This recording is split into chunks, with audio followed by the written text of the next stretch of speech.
మీరు గట్టిగా ప్రజలు చెప్పాలా, ఛాన్సలర్ గెలుస్తాడే అమెరికా వెళ్ళిపోతాడు అన్నారు.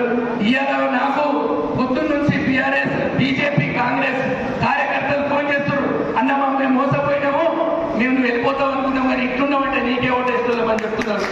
ఇవాళ సోషల్ మీడియాలో పెడుతున్నారు, అన్న మా పార్టీకి రా, మేము మీ ఎంటుంటామని చెప్పి. నేను ఈ నియోజకవర్గానికి వచ్చిన ఒకటే ఆశయంతో వచ్చిన, నేనేదో రాజకీయ నాయకుని కావాలా, ఎమ్మెల్యే అయిపోయి ఏదో నేను కార్యక్రమం కావాలనుకుని రాలేదు. నా మంచి జీవితం త్యాగం చేసి మీకోసం వచ్చిన.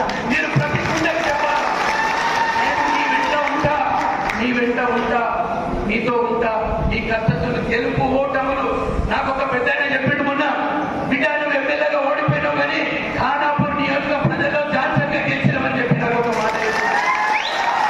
ఎందుకంటే మనం ఒకరిని నిందించలే, ఒకరిని ఏమనలే, ఒక పార్టీ నాయకుడు కూడా తిట్టకుండా మన నాయకుడు సోషల్ మీడియాలో పెడుతున్నారు, అన్న మా పార్టీకి రా, నువ్వు మీ ఎంటుంటామని చెప్పి.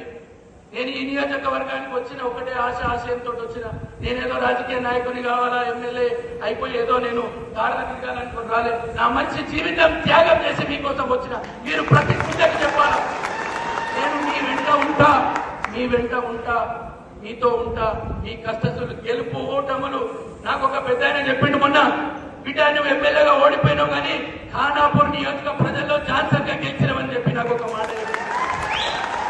ఎందుకంటే మనం ఒకరిని నిందించలే, ఒకరిని ఏమనలే, ఒక పార్టీ నాయకులు కూడా తిట్టకుండా మన నాయకుడు మన కేసీఆర్ గారు ఏదైతే అభివృద్ధి పనులు చేసిండ్రో మనం చెప్పినాం, వాళ్ళు చేయండి చెప్పారు, మనం చేసేది చెప్పు.